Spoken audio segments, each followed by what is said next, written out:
السلام علیکم ورحمۃ اللہ وبرکاتہ۔ بسم اللہ الرحمن الرحیم۔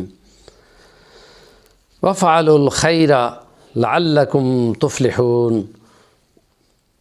رب اشرح لی صدری ویسر لی امری واحلل عقدۃ من لسانی یفقہوا قولی۔ قرآن مجید کی اس آیت میں اللہ پاک کا مطالبہ تقاضا یہ ہے کہ اچھے کام کیا کرو، اچھے کام کرو تو پھر تمہیں فلاح ملے گی۔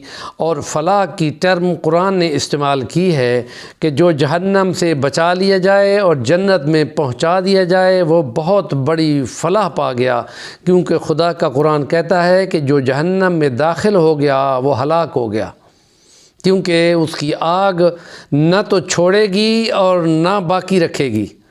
یعنی یہ درمیان کی کیفیت میں بندہ جل کے بھن جائے گا تو دوبارہ بنا کھڑا ہوگا، پھر جلنا شروع کرے گا، تو گویا وہ ٹارچر اور اذیت میں مستقل رہے گا۔ اس لیے لا یموت فیہا ولا یحیا کا لفظ بھی ہے، نہ زندگی ہوگی نہ موت ہوگی، انتہائی اذیت کی جو حالت ہوگی، اور اس میں جو اس کی چیخ و پکار ہوگی اس کو گدھے کی ہینگ کے ساتھ مشابہہ تشبیہ دی گئی ہے، کیونکہ سمجھانے کے لیے قرآن کا انداز عقل کی مثالوں کے ساتھ دیا گیا ہے۔ تو اس کے لیے کہا گیا ہے کہ بھلی بات کو آگے بیان کرو، اور سب سے بھلی بات یہی ہے کہ بندے کو آخرت کی عاقبت کی فکر ہو۔ دنیا تو اوکھی سوکھی گزارا کچھ نہ کچھ ہوتا ہی رہے گا، اور سب سے زیادہ مشقت خدا نے اس دنیا کے لیے انبیاء کو دی ہے، مثال بنایا ہے تاکہ کوئی یہ نہ کہے کہ وہ تو بڑے مزے میں رہے تھے۔ حضور فرماتے ہیں جتنی مشکلات مجھ کو آئی ہیں کسی کو بھی نہیں آئیں۔ تو اس کے لیے ہم یہ کہتے ہیں کہ قرآن نے جو مثالیں دی ہیں، بیان کیے ہیں، وہ بار بار دی ہیں۔ حضرت موسیٰ علیہ السلام کا قصہ آپ ذرا دیکھیں قرآن میں کتنی بار آیا ہے، اور پھر جو مثالیں پہلی امتوں کی بندوں کی نجات کی قرآن نبی پاک نے بیان کی ہیں احادیث میں، وہ حضرت عمر فرماتے ہیں خدا کی قسم میں اس واقعے کو کبھی بیان نہ کرتا اگر میں نے خود نبی پاک صلی اللہ علیہ وسلم کی زبان اطہر سے 7 بار نہ سنا ہوتا۔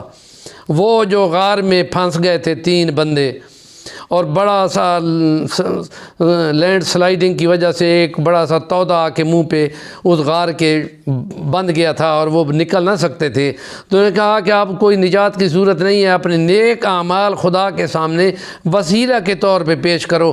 اور انہوں نے پھر باری باری تمام نے ایک ایک کر کے بیان کیا، تو تھوڑا تھوڑا پتھر سرکتا گیا اور پھر ہٹ گیا اور وہ باہر نکل آئے۔ تو حضرت عمر فرماتے ہیں کہ خود نبی پاک نے اس واقعے کو میرے سامنے تو 7 بار بیان کیا ہے۔ اس کا مطلب ہے کہ بار بار بیان کرنے سے اعادہ ہوتا ہے اور بندے کو یاد دہانی ہوتی ہے، اور نجات کے طریقوں کے لیے، آسانی کے لیے یہ ضروری ہے کہ اس کو ریپیٹ کر دیا جائے۔ لیکن یہ شیطان کی ایک کوشش ہوتی ہے کہ ذہنوں میں اکتاہٹ پیدا کر دے کہ یہ تو سنی ہوئی بات ہے، یہ تو کوئی نئی تو کوئی نہیں ہے۔ نئی صرف وہ ہے کہ جس پہ عمل جم جائے، پھر وہ بندے کی نجات کے لیے کافی ہو جائے گا، تو پھر اصل کام بھی ہو جائے گا۔ اس لیے یہ کہنا کہ ہم نے تو یہ سنی ہوئی ہے، علماء وہی تو بار بار بیان کرتے رہتے ہیں، عدل بدل کے بیان کرتے ہیں لیکن کرتے تو وہی واقعات ہیں۔